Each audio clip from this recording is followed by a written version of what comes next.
মাম, এই কেকের ক্রিমটা কে খেয়ে ফেলছে? কে খেয়ে ফেলছে?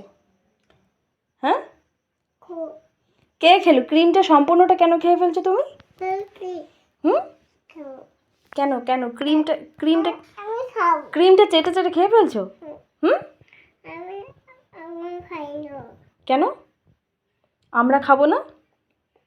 হুম, কেন আমরা খাবো না? হ্যাঁ, তো তুমি তো সম্পূর্ণ ক্রিমটা দেখো চেটে চেটে চেটে চেটে খেয়ে ফেলছো। আমরা কি খাবো? হুম, এখনো খেয়ে যাচ্ছ? আবার খাচ্ছে, আবার খাচ্ছে, আবার খাচ্ছে। হ্যাঁ, কেন আমি খাবো না? হুম, আমি খাবো না? খাচ্ছি তো। পাজি, সম্পূর্ণ ক্রিমটা খেয়ে ফেলছো। হুম, আবার খেয়ে যাচ্ছে, আবার খেয়ে যাচ্ছে। তুমি এখন ঘুমোবে, তুমি এখন ঘুমোবে।